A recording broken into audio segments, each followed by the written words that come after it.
it was always like, oh, don't talk about this. There was no, I think, real safe place to come and talk about the things that you're really struggling with. Hello, everybody. Welcome back to Let's Talk Relationships. So today, you guys, we are talking, we're talking about a very big topic that, especially in the Christian world, we don't talk about this ever. And we're talking about porn today and the effects it has on our lives, on our dating lives, on our marriages, on just us personally. And I'm so thankful to have my friend Jess on today because she's going to share a little bit about her story. Jess, thank you again so much for coming on. This is so brave to come on and talk about this topic. And she's going to share kind of her story, how she's dealt with it, and and she has so much wisdom and care around this topic. And so I felt really led to reach out to her. I remember I texted her. I was like, we're recording finally. And I was like, and we're going to talk about porn. I mean, most people don't get those text messages. So, I'm so grateful for you, Jess, for coming on and for being willing to have this conversation, to talk about and be open about this, because it is so prevalent in our society. It's prevalent in our churches. It's prevalent in our communities. And people shy away from talking about it. But it really is, it affects us. It affects us daily. I mean, we're in a very sexualized society, so it's not even just porn, but we see sex and sex selling everywhere. So, welcome. Thank you. Thanks for having me. Of course. Hi. So I just kind of want to dive in. I would love for you to tell everybody just a little bit about you and your story, because I know you just started doing a lot of work around addiction, and you're helping a lot of people through what you were doing. So I would just love to give you the floor and for you to tell us a little bit about who you are and your story. Okay. Well, I'm Jess, and I am mother of two, a wife, and Beatrice's friend. No, and I'm really passionate about this subject because it really did affect my life. I was exposed to porn at a very young age, and not that like it was a regular thing. It happened on accident. But then, being that we kind of grew up in the internet uprising age, and there was like not as much, I think, protection around like what access kids had to like everything.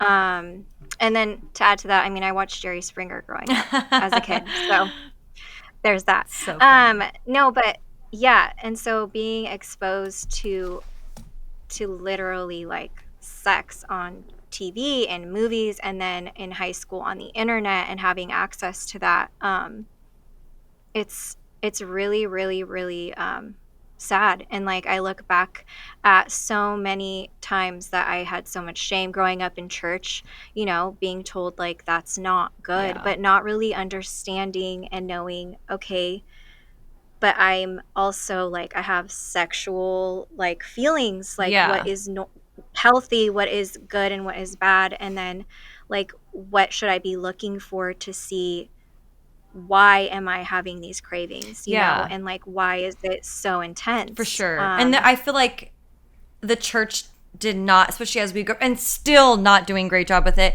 but they don't really talk about sex like in general, it's just don't do it. That was it. That was the conversation. It's bad. It's like wait till you're married. Don't. That's it. There was no more discussion about that. And so I don't know. I wonder if churches were more open to discussing it, like, hey, these feelings are natural. They're God-given. You're going to have them. They will come up. It is natural for us to have sexual desires and have feelings, and but not to know what to do with them. And then you deal with the shame, and then you hide, and you're secret. And I think if sex was described and explained in its beauty and why it was designed, and how powerful it is, and how just all of that too, this is going a little side tangent, I do feel like people would understand why you want to wait, So anyway, I just think they do a good job. No, I don't think it's a side tangent. Yeah. I think that's part of it. I think, I think of explaining that to my daughters. Yeah. I mean, my older daughter, like I have to have that conversation with her. And I think it's just like any other Mm-hmm. subject that, like, I mean, think of drugs, alcohol. Yeah. I really do compare porn to those things. It can be an addiction, and I mean, I think sex could be an addiction, but porn Mm-hmm. specifically, if you're watching it, it's probably an addiction. Um, I have a few, let me see. I help I didn't finish Oh, no, talking no. about Sorry. myself. Go on. That's the thing. No. I interrupted. No, you didn't. No, this is gonna be such a good podcast. Okay. Um, no, I also serve at my church, and we have a care and recovery program that is like I amazing, and love that. offer, yeah, we offer care and recovery for all sorts of needs that, you know, Mm-hmm. anybody might have, whether you're going through divorce or loss or addiction or I mean, you name it, we have a program that can help. And I specifically serve and facilitate an open group for addictions of all sorts. And I think the the connection between porn and drugs, alcohol, shopping, overeating, Mm-hmm. and just like all these things that can cause our lives to be Mm-hmm. unmanageable. It's so interesting to me, like seeing that people are dealing with those different addictions, but it all comes from the same source Mm-hmm. and the same root. Um, One of the things I would say that really makes me sad is that I never really had anyone to talk to about Yeah. it because it was so It was. taboo. Yeah, it And I was. think and I think that's like the number one thing that keeps people stuck in it Mm-hmm. because you're too afraid to share that you're struggling with something that's so shameful. Yeah. I don't know Yeah. Well, and what else do you want me to I share? think that's a huge reason. This is specific to women too. Like I think we hear a lot about porn addictions when it comes to men, right? I know the statistics are much higher. I don't have exact numbers, so I don't want to share, but they are much higher than women. I think the last one I looked at, I did look at one yesterday, and I think it was like 45% of women have either been exposed to have like watched it or continuously watch it. And something we were saying, we're like, I think that stat is actually probably underreported because I just don't think women talk about it. I think there's even more shame with women not sharing about it. And so I think we hear a lot about, you know, the effects that it has on men, and it's tremendous. It really does alter men's perception, but it, like you said, it's used as a coping mechanism. And I don't think enough people like realize that connection, that it's not the that porn isn't necessarily only about sex. It actually is a coping mechanism for a lot of other things.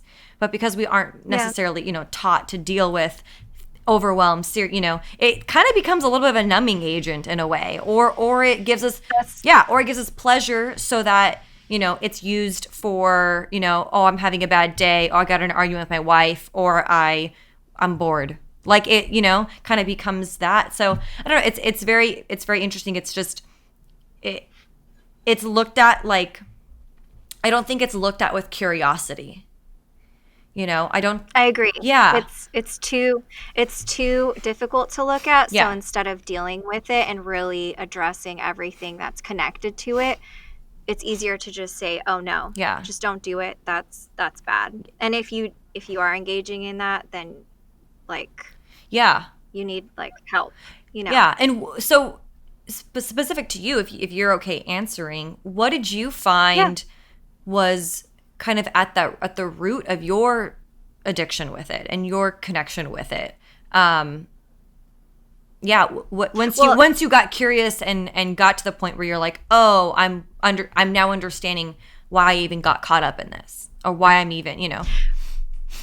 I actually only recently Mm, realized, like going through the program that I now serve in and I volunteer. It's called Remedy, and it's oh, at Mariners Church. If you are in Southern Orange County and you feel like you need, you know, to talk about things that you're struggling with, it doesn't have to be porn. It's a really great program on Monday nights love it. at 7. Um, that was my Well, plug. also we'll But include it in show notes too, so people want to get in contact. Okay. But yeah, I went through that specific program, and I went initially thinking, oh, I'm going to go serve in a cool ministry. Like, I've been fascinated with psychology growing up. I took psychology in high school. And going there, I was like, oh, this is going to be great. I'm going to be serving and helping people. And then as I sat in that open group, I was listening to the women share, and I heard myself in every single one of their stories and the things that they were sharing that they struggled with. Mm, Um, and I was instantly hit with so much emotion. I think I cried for like 2 weeks straight. wow. And prior to that, I've always struggled with depression and anxiety, which I think is a byproduct of um, addiction of any kind. Mm-hmm. If like not for everyone, at least for me, I think that was my body's like way of dealing with all sorts of emotions that I never learned to cope with Mm-hmm. and deal with. Um, and going through this program, I realized that all my stuff that I was dealing with, and I mean, when I was addicted to porn, it was like high school into adulthood, even early in the beginning of our Mm-hmm. marriage. Um, I was addicted, and only like God helped me get free of it. But I just went to something else, Mm. if that makes Yeah. sense. Because, yeah, so I stopped doing that thing, and then I started doing another thing, something else in its place. That's why I see the connection now of it being an addiction. Mm-hmm. Um, throughout high school, I was addicted to porn. I dealt with eating disorders like anorexia.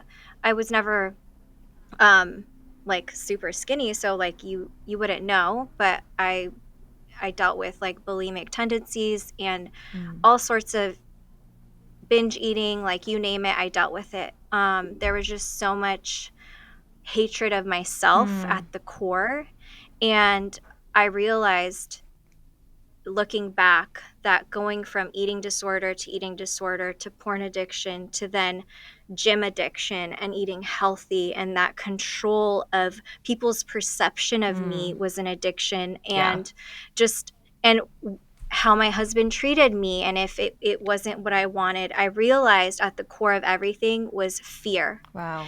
and fear of rejection. And I think that's something that is very relatable to a lot of people. And maybe you don't realize that you struggle with that. But if for me, I put other people's opinion about me before my own opinion of myself and before God's opinion of Mm. myself. And I think that's where it's like a misalignment Mm. of your identity, where everything comes in and kind of takes hold of you. Mm-hmm. I don't know if that made any Yeah. sense. No, it absolutely does. And I think it's so brave of you to even, the fact that you even made those connections, I think is huge because you're realizing, oh, well, yeah, I cured that one, but I just took all that and moved it into something else.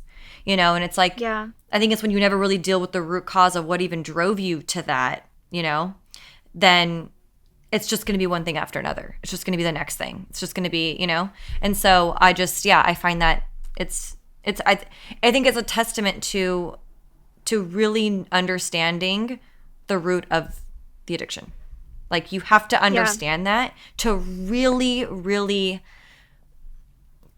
like to really, not like, I don't know, say cure it, but it's not like a I don't know what the right word is, but to really like to get Well, yourself out of it, to stop that addiction, yeah, it's kind of like one of the tools that we use at Remedy. It's called the clock, Mm, and it's kind of like you're on this autopilot, right? Our brains work on patterns, and you kind of just repeat what you know until yeah. you're able to break those Mm-hmm. patterns. Um, and just it's it's just crazy to see, like, you get a trigger point Mm-hmm. that causes you to jump on that clock, Mm-hmm. and then you just go through the motions and you end up on the website looking for porn. Mm-hmm. For me, going through Remedy, I found myself eating ice cream every night at 8 o'clock, and you're supposed to withdraw from something and have sobriety from a specific thing while you're going through the program. Mm-hmm. And mine was ice cream. And as soon as I stopped and I decided to give up ice cream, or even, I mean, looking back, I decided to give up porn, I had eating disorders, so I went to something else. Yeah.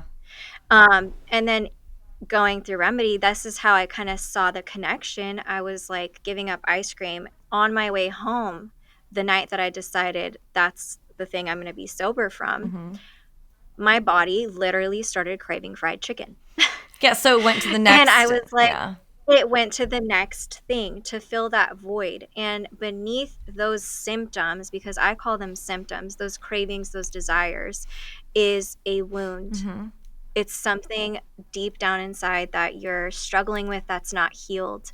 I went to a Christine Kane women's Oh, I event, love her. Yeah. and yeah, and she spoke on freedom, and she was kind of talking about the subject of, being a Christian and being a Christian walking in Mm-hmm. freedom.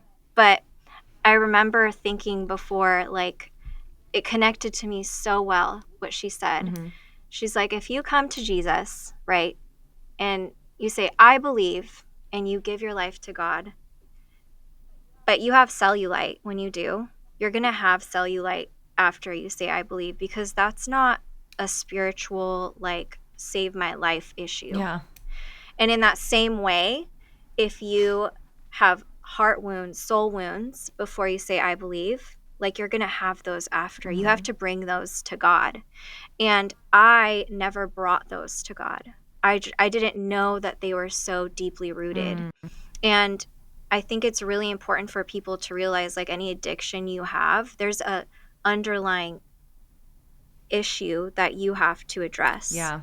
a wound from your childhood. Why do you think God says, come to me like a child? Because there's things in our childhood that affected us that translated into every single relationship that you had Mm-hmm. your whole life, and led me to where I was. And thank God that I'm free of it now. Yeah. Well, and you've put in the work. You have spent the time to really ask yourself and get curious about it. And I think, like, when I think to porn specifically, I think if more people got curious about what, or like even when they would use porn or when they would go watch it, like, why, what was the Well, looking trigger, back, like, I was curious. Yeah, that was gonna be my next question, was like, in the yeah. moments of like, okay, I want to go look at it, like, what was happening before? Was it a stressful moment? Or, I'm sure it was multiple different moments, but like, what drove you in to go look at it? I think for me, anything that I've ever struggled with, it was always emotional, an emotional reason, Mm, like not knowing how to cope with my feelings and emotions, and having painful emotions that, instead of like sitting in them mm-hmm. and trying to figure out where they're coming from and accepting them, it was always, I'm going to run away from Yeah. this. And it's just like an autopilot. And I think that's a normal part of being a human Mm-hmm. until you like learn to cope with those things in a healthy way. Yeah. Yeah, and it's so interesting because I think it well, it becomes a numbing agent essentially too. It's like you're running. I was reading something about what it does. The crazy thing is what it does to the brain. It really hijacks your brain chemistry. And there was a study I was looking at. Actually, Connor Beaton posted it. He's incredible. His Instagram is called Man Talks. Author, great guy. But he actually shows a study that showed the brain on porn, and it looked identical to a brain on heroin. So it's sending all these our brains just the reactivity is so high, and so they just talk about how like it's so addictive because what it offers us. So I think it becomes so Mm-hmm. easy to go to it. It becomes an easy thing to do. One, it's super accessible. It's all over the internet. It's like on Netflix. Like, it's not even like, you don't It's even have to everywhere. try. It's literally everywhere. And it becomes so accessible. So I can, from what I've been reading too, it's like I can see a lot of people, and also men, why, I mean, it's more prevalent in men, like we were saying, but I also think a lot of women struggle with it. They just don't talk about it. And so I think with Yeah. men, it's so prevalent, and it's like it's like you can understand why and what it does to your brain, what it does. It's this like constant like pleasure and pain, because a lot of the times people do feel shame after it, so they feel like crap, and then they go back and do it again because they feel better again because it hits. So it's just fascinating, like just the what it does to you, you know, and how easily it can become addicting and become a problem. Well, I feel like heroin's a really addictive Oh, drug. it That's is like crazy that it it's literally showed. compared. I'm gonna post it at some point. It literally showed like your brain chemistry, and it showed it normal, showed it on heroin, and then it showed it on porn, and they were literally the one hero almost identical, Identical. like very very similar, like what was happening in the brain. And so people wonder like what. Well, it's no wonder. Yeah, and that's why it's so difficult to also, I think, get out of, you know? It's not as easy as just I think it's not as easy just being like, okay, I'm just not going to watch porn anymore. Because you're not really dealing with the reason why you were watching it to begin with. And I think Yeah. unless you really dive in and try and understand, well, what am I using porn for? Because it's not like I was saying earlier, I don't think it's always just sexual. Like, oh, I just want to masturbate. So that's why I'm using it. I think, I mean, if it's an addiction, I feel like it's much more than that. Oh, well, I mean, I just see such a connection to porn in it of itself is not good for you. Clearly, Yeah. right? I That's what mean, the data shows. even in a secular sense, they're saying it's Yeah, not good no. for you. Like Exactly. we're not even yeah, like that statement's not even just from a Christian perspective. Like this has been like studied and Scientifically. scientifically, you know, it's like it's not good for you. Yeah, so that's literally it's just so fascinating to me because it just validates again and again to me um that when God tells us, he gives us directions on how to live. Like the Yeah. Bible is literally a manual on guidelines for what is good for you and what is not. And ultimately God wants us to live in freedom. Yeah. So when he tells us, hey, you should live this way, it's because he loves us. It's not that he doesn't want us to have a good life and have fun or whatever, or experience and live, but it's for our own protection. So it's just so fascinating. It's not that, I don't know, through this whole process, I've grown to understand what sin really is. It's us trying to cope with our pain on our own. It's, I mean, think about Wow. even how people, hurt people. Usually, when you're hurting someone, that's sinning, right? Like you're being a jerk or whatever. Why? Because you have pain, even if you don't realize Yeah. it. Um, I just, I just see sin so different, and I understand now why Jesus is healing, and by his stripes we are healed, because we can go to him, we can go to God now and live a good life within his guidelines. It doesn't mean that life's going to be easy, it doesn't mean that it's going to be pain free, but it's a protection for us Yeah. as humans because he designed us, he knows the inner workings of everything. Yeah. And if you have an addiction, I mean, there is some trauma somewhere in your life that you need healing from, Yeah. Could be yeah, it's like could be from your childhood, could be or wrong yeah, thinking, or a traumatic event happened. I think there's a lot of reasons why people turn to Yeah. addiction because it is it's I mean, it's coping. It generally it soothes feelings, it calms you down, it makes you feel grounded, you know. Um I mean, even because it's as numbing. small as, it doesn't have to be something like big, right? I mean, I just think back when I first had alcohol, it was for me to feel comfortable in social Yeah. situations because I was so insecure, which I think was a byproduct of porn addiction because it really made me feel uncomfortable. I almost had like just like this weird disconnect with people, and I didn't know Interesting. how to relate to people. Um, I think a lot of different reasons could be, like I had social anxiety, and I think that's part of a byproduct of porn. Do you think it was I think a because lot of feeling like the shame that you think you felt with it? So that made social Yeah, interactions? I was actually thinking about that today and how there's so much shame surrounding the topic, and almost like, well, what if people knew? And I think it formed this perception of myself subconsciously that like I'm not acceptable, I'm not lovable, there's something wrong with me, you know? And I think that was reiterated in a lot of ways in my childhood and throughout high school, and ultimately I think that's what the enemy Mm-hmm. wants. Satan wants us to live in bondage, and it starts in childhood.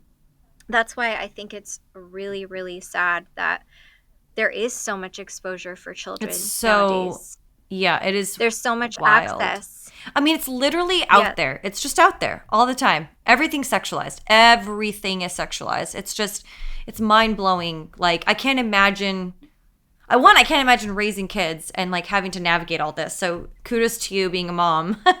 But like, yeah, it's wild. It's like they're being Yeah. exposed and they don't even know what they're being exposed to either. Is the sad thing. Oh, I know. I don't remember what I was watching, but it was something I saw when I was a kid. And now in adulthood, I'm like, I did not remember them Mm-hmm. saying those things Yeah. at all. Like it went over my head. Yeah, you just don't know, and it's yeah, it's like kids are just getting more and more exposed to it, and yeah, it's sad. I think I was reading something. I went and read a bunch of stuff on Connor's web Instagram, and I think he was saying like there's because his is all men specific, but like boys are Hmm. getting addicted to porn and they're not even like sexually mature yet. Like they don't even know, Hmm. and it's like what, it's like just wild to think that that's it's becoming a thing, and it's because it's like it is so accessible and And I also think that there's not enough being done to teach our children how to cope with their yeah. emotions, how to express what they're feeling inside. Hmm. I mean, I see my girls; they're totally complete opposite Hmm. in personalities. So I have to really address things differently with both of them. Slash, they're 3 years apart, so different age group, different understanding, um, which that's normal. But I look back at when I was a kid and the things that they deal with now, and I look back at how I dealt with it, or I was told to deal with it, or not told to deal Yeah. with it. Um, it just makes so much sense that so many people struggle with it. If you're told as a kid that like you're too emotional, don't cry, Hmm. like don't express yourself, don't feel what you're feeling, and like you're being told not to feel the way that you do. What do you do with that? I mean, going through Remedy, we have a feelings wheel, which I will send you all this stuff because I think it's so important for people to Yeah. have access to it.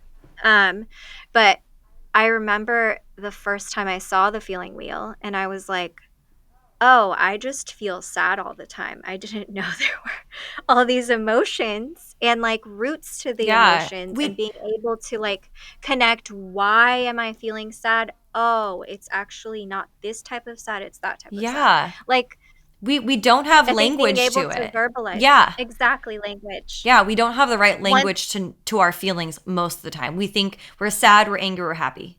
Those are the three. and once I was able to like verbalize and give language to what I was feeling, it was a sense of Oh relief. yeah. It was freeing in it of itself, just verbalizing, this is why I'm sad. This is why I feel this way. Yeah. It helps dismantle the feeling too. It helps you dismantle Yeah. at the core of like what's happening, when you can really identify it. Yeah. Brene Brown did an incredible, her most recent book covers a lot of this. It's almost like a dictionary of feelings. It's essentially what her book is. I forgot, it's something with heart. I'll have to put it in the show notes also. But she goes in and describes all of these various feelings, and there's so many levels to like you said, sadness. Is it disappointment? Is it that like there's so many different levels to it, and it's like we don't really learn how to communicate that, and we don't really know beyond a couple feelings, right?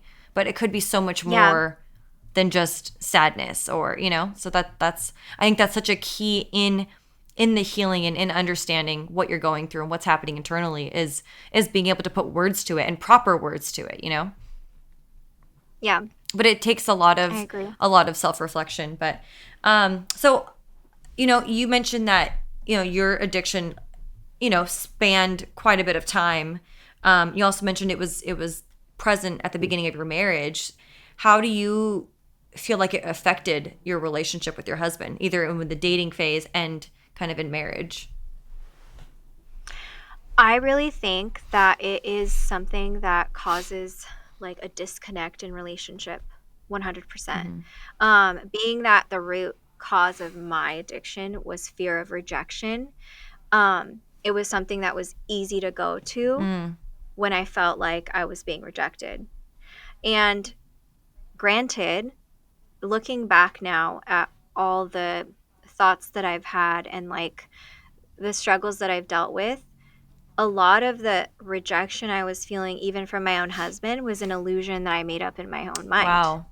Because, yeah, because I think people are, I mean, at least I was not aware of, I knew that, like, okay, he came from a different family, I came from a different family. Mm-hmm. We have different ideas on things. I understood those things, but I didn't know how to connect emotionally in order to have that deeper intimacy. For me, intimacy was also always just sexual. Yeah.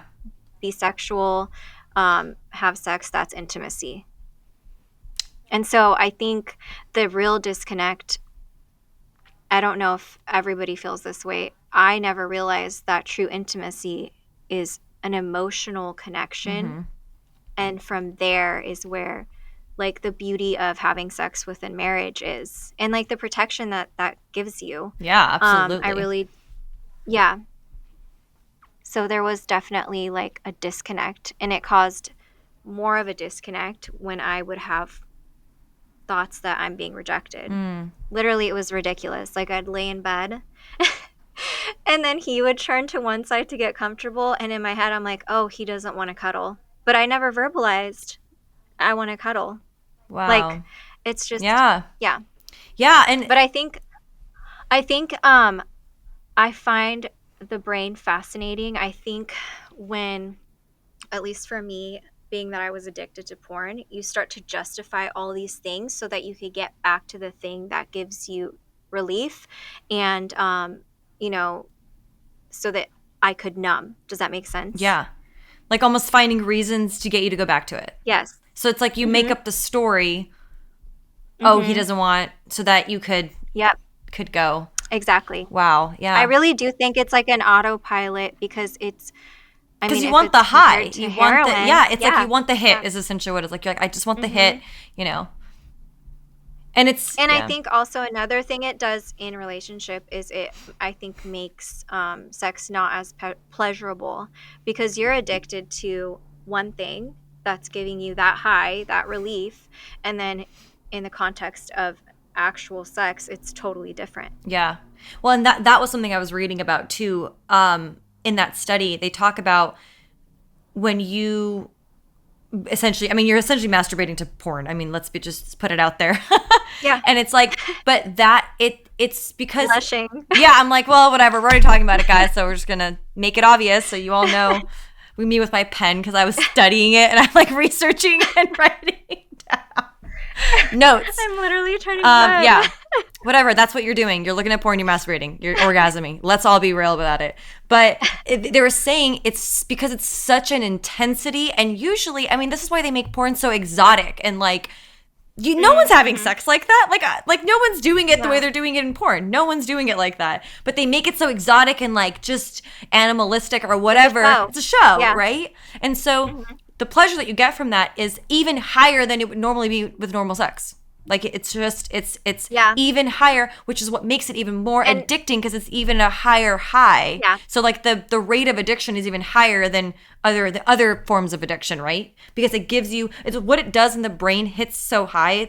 It's the dopamine. It's a super high hit of dopamine. So it does it. I think it really distorts. I would imagine it would distort real sex. Like it would distort the. Yeah.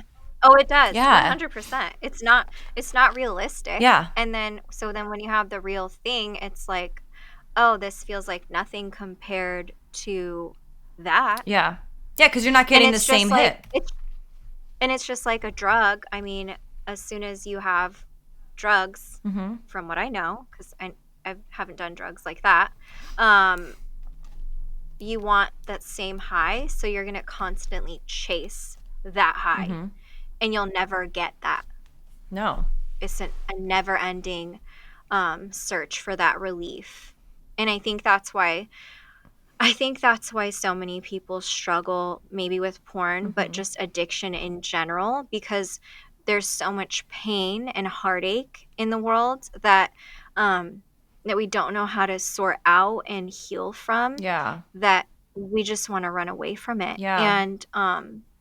And I really do believe that the heart of God is that we would bring those things to him, because he does heal and he does offer freedom from the pain of our past. Yeah. Yeah, and like you were saying earlier, like he designed things for a reason, the way they are, the Mhm. way that he Mhm. wanted them. And our society always distorts it, you know? The same way we Mhm. distort sex, the same way you know, Yeah. we it we make it into something that it was never intended to be, you know? And like you were Oh saying yeah. earlier, like it really is about like, you know, emotional intimacy. And that's one thing, like kind of tying back to what I was saying earlier. The church doesn't talk about this, you know? And I think it Mhm. becomes so taboo, like even when you're married and like maybe the sex isn't great, but you don't even know because no one talks about it. So you don't know what do we need to work on to make it better? How do we, you know, a lot of the time women don't understand it is for women specifically, it's so much about emotional intimacy for the sex to be Mhm. good. It's so much about that. And it's just, it makes me so sad to think like you know, we don't create, and I'm talking in general, most churches, some do a Yeah. great job, Yeah, yeah, right? yeah. But most don't. And then no one wants to talk about it internally, like either. Oh yeah. Like, I even know like when I think about some of like my own girlfriends, like no one, like let's be real, not everyone's a virgin getting married. I'm just gonna throw that out there. Like it's very rare these days, and even in that, no one wants to talk about. Like no one wants to talk about it. No one talks about it. No one brings it up. There's just assumptions like, did you, have you, like, you know, it's crazy how like no one wants to communicate about it. So we won't even talk about that. There's no way we're talking about porn. Yeah. No, I You agree. know, And it's sad. I mean, I think if we would talk about it, then it would save people a lot of heartache. I Like yes. so you can teach the younger Yes, generation, I like, 100% this believe is that. why you should Yes. wait. This is why Yes. you should wait. I didn't wait, and it affected Yeah. the intimacy in our marriage at the beginning. Yeah. And not just that, because like my husband accepted me, and like, I was honest from the beginning. I was like, I can't get into a relationship and not be honest from the Yeah. beginning. Um but it haunted me, and Mhm. there was so much regret within Yeah. myself. Um and ultimately, like, and this is not in like a new age way, but I think sex is a spiritual thing. Mhm. It's something that like our souls intertwine and Yeah, it's connect, so like, on a powerful. spiritual level. Yeah. Yeah, and so I think people don't realize that when you're having sex, you are connecting with another soul, Mhm. and you're doing it with multiple people. You're literally opening the door to so much Mhm. pain that maybe you don't feel in the moment, because it's giving you sweet relief from your wanting to be accepted and loved, and it feels good. It releases the Yep. dopamine. They had sex with me, so then I'm desirable, and I feel good, because Mhm. that means that I'm attractive. That means that I'm good Yeah. enough. And it's all these, it's connected to so much So that much. people don't realize. It's, I hear so many people say, "Oh, well, like, it's free. Like, I'm just being free, and I'm like, it's natural, and I just want to like experience, like, how good it feels, and just, having sex is not a big deal at all, because it feels good and it's natural and Mhm. it's a human interaction. Like, that's a normal part of humanity, right?" But the reason why I think God puts it within the context of marriage is because it is a way to like bond with one Oh yeah. another, It's so but powerful. also it's a protection for you. Mhm. Because I mean, how many people I've known that, like, you have sex and then you get rejected the next day. It's a one night stand, and what does that do to you? How does that feel? Yeah. Does it really feel that, was it really worth that hit of dopamine that you got, that moment of feeling accepted and loved, just for that one night? to then go on to the next day to add on more trauma of Mm-hmm. rejection that validates that lie that you believe about yourself, that you aren't worthy of love. It's like a cycle of Mm-hmm. never ending pain. Yep. And I don't think people see it that way, but that's how I see it now. I am right. I'm like, yes, I'm right there with you because I feel like, I didn't wait till I got married. I'm just gonna be a shocker. Sorry, everybody's gonna know that, but and I still wish I had because it was I didn't know, like no one spoke about it the way I experienced it, right? Like Mm-hmm. everyone talked about it as like just don't do it. Just don't do it. Wait till you're married, don't do it. But then you're seeing everything sexualized in the world also. So then you're like, but like I kind of like now I kind of want to do it, Like you see it out there and you're like, It looks kind of yeah, I'm like good. looks kind It of looks interesting. good. Like I kind of. And I think if I had understood that, like what you just said, like how powerful it can be, it's a spiritual bonding. It is exhilarating. It is beautiful. It is bonding. It really does make you feel emotionally connected to somebody if it's the right person. And like, there's so many things that it does, but when out of the right context, it can be painful and hurtful and like the whole experience can be terrible. And it's like it's like I wish someone had explained that to me versus just kept telling me just don't do it, right? Mm, Explain to me the yeah. consequences emotionally of having sex with maybe multiple people. Or I think if it was explained differently, I think my mindset would have been totally changed around the entire topic, around all of it. And yeah, I just don't think it's like we just don't explain it enough, especially in the in church context. Like I'm like my sisters and everybody around me, just don't do it, just don't do it. Like I mean, it was very adamant. Like, but then there was nothing more of like, well, what's so beautiful about it? What's so great about it being in the context of marriage? And it's like it is there to protect you, to protect you Yeah. emotionally. And the thing is, another thing I see, like sex is blinding. Also, when you have it outside of the context of marriage, you it because of what it does to your brain, literally the endorphins in your brain, the pheromones, everything, it's great, it's awesome, you're happy, you're all the good things, right? But it can, one, I think, keep you in wrong relationships because you have a fight, Oh. then you have sex, and then you're like, oh, I feel so much better now. Mhm. Oh, everything's great. Mhm. But in reality, it's like, no, this person's totally wrong for you. But what your connection is, it's Yeah. physical, and that's pretty much all that it is. And it's really hard to break that It's off. It's chemically. chemical. It's literally a connection. Mhm. And so it makes it really You're using difficult. them as a drug. Exactly. And I don't think people recognize that. Like I see people that are in relationships that I'm like, y'all, that doesn't sound like a good relationship. But it's like I know for sure they're sleeping together.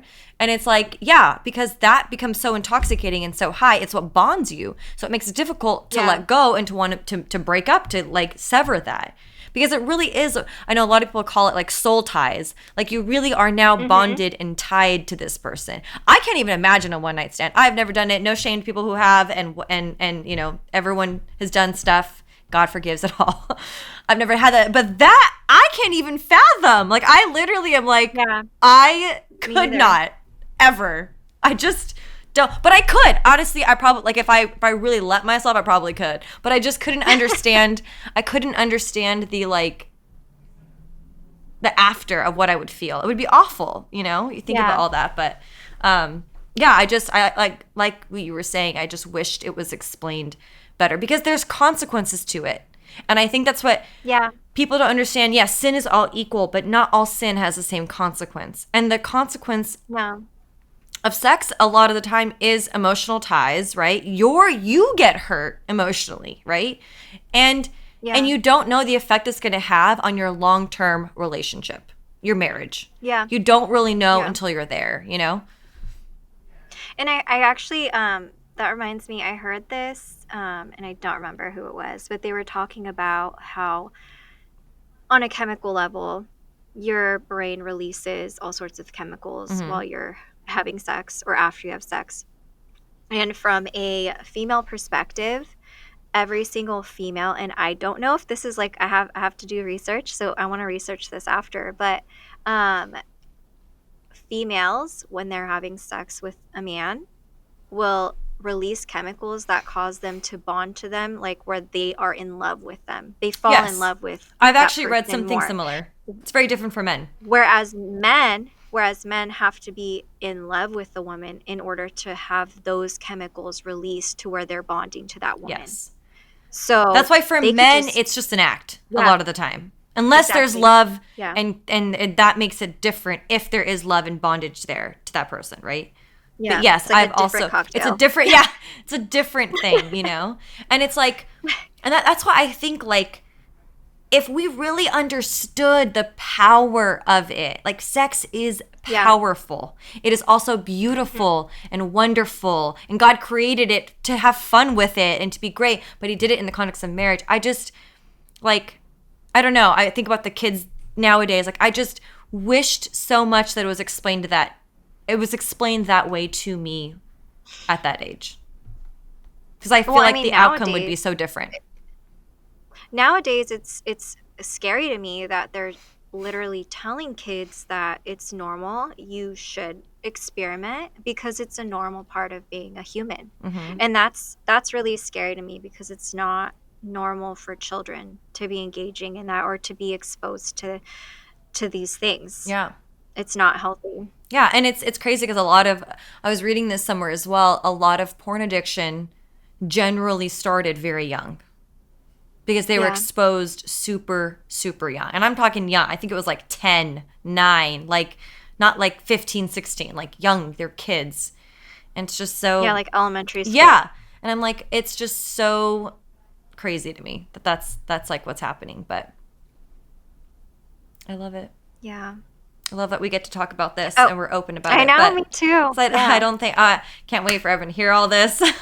But I don't know. I feel like I'm just becoming more of an open book because I think I'm becoming who I wished I knew when I was younger.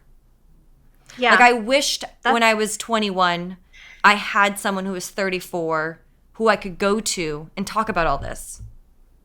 Like yeah. I didn't have that. We grew up in the same church. We grew up in that community. Who would we have gone to and talked to about? I couldn't go to my sisters, God forbid. Like we didn't have that. And so when I just think about this, and I'm so grateful for you to come out and also just talk about porn and addiction and eating disorders and all this that we've gone through because I think we've just been so hidden behind closets about all of this, even like our sexual Yeah. desires and like all that. They're not inherently bad, right?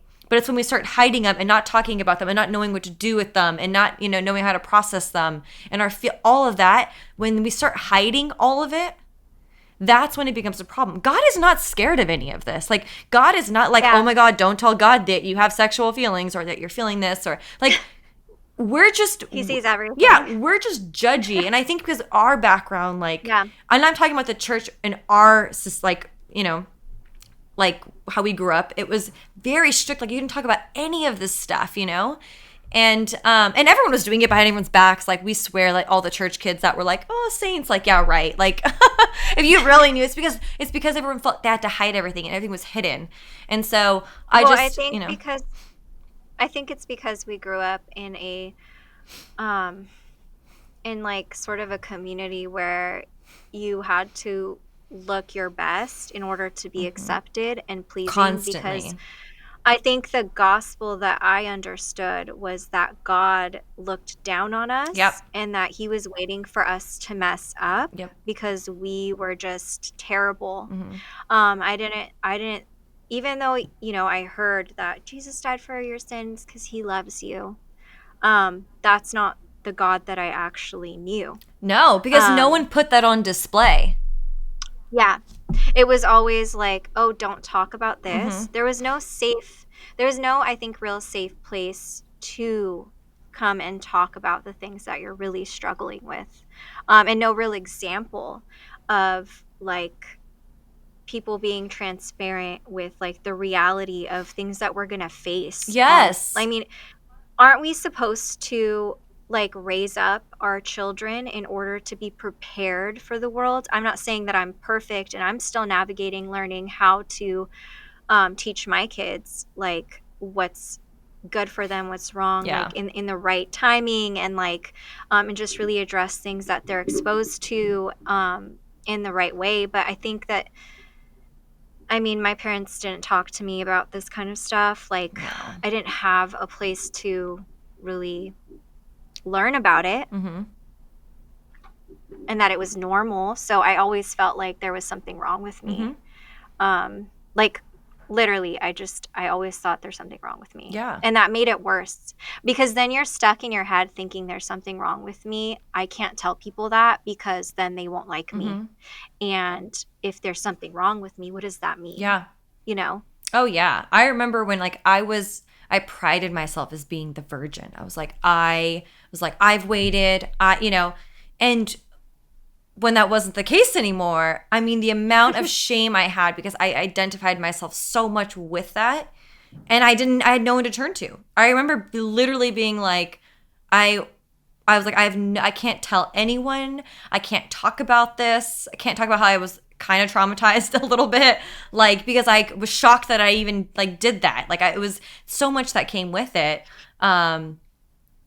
And it's just sucked. I remember feeling like it was like literally in that moment, like God turned his back on me. Like Yeah. that's what I Oh, felt I in that felt, moment. yes, the level of shame was so deep. I remember I was so upset at my partner. I was just like, I can't believe that you let this happen. Like, I was literally like, just like, because he was the only one I could turn to, because that was like, who else was I able to talk to about it? And I kept it secret for years. Like, I was like, did not want to talk about it. I was so, and it's like, that's not, like, God wanted me to bring it to him and be like, oh, now I understand why you're asking us to wait. I am understanding the Yeah. value in now I understand the value in waiting. I understand why it's important. I understand what it does to us, how it makes you connected to someone who you really shouldn't be with, and it made me understand. And in a way, like, I hate to say this, but I don't regret it, because I get to look back and I feel like I now understand the weight of it. Mm. You know? that Yeah. that I don't think I would have understood, one, because no one ever really explains it, but I don't think I would have understood otherwise. And Yeah. it all No. gets used for good. It really does. And again, different consequences to it, but yeah, I just like I said, I wished I had known the gravity of it.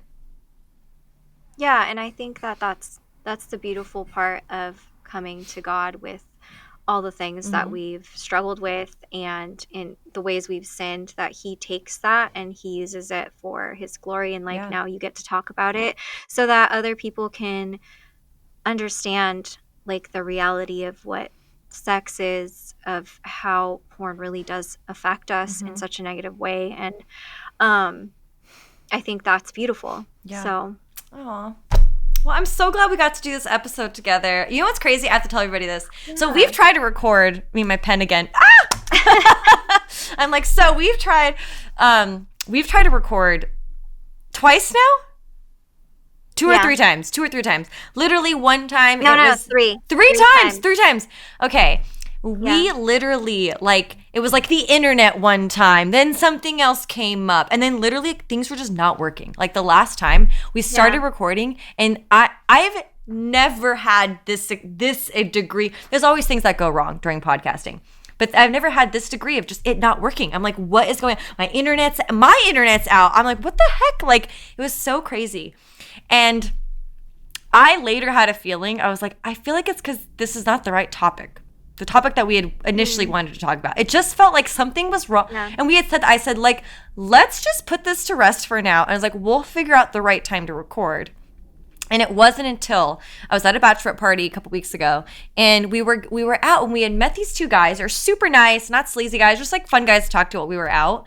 And one of the girls straight up asked him something. I don't even know how porn came up, but the conversation comes up, and the guy was like, "Oh yeah," he's telling us like how he quit it like 3 years ago, and how he's now he's like a big advocate to men in his life, like to quit and to get off of it, and he was telling us the effects it's had on him and how he was using it to cope, and he was like, "I was using it to like for no reason, like I didn't even like want it, I didn't even care," and it was. Yeah. So he was going through. That's the scary part. Yeah, like he said, I would just like sometimes daily, and I'm like, why am I doing this? Like, and he started to question it in himself, and he had not watched it in like 3 years, and so now I'm like interested. I'm like asking all these questions, like, well, how did I make this? How did it work?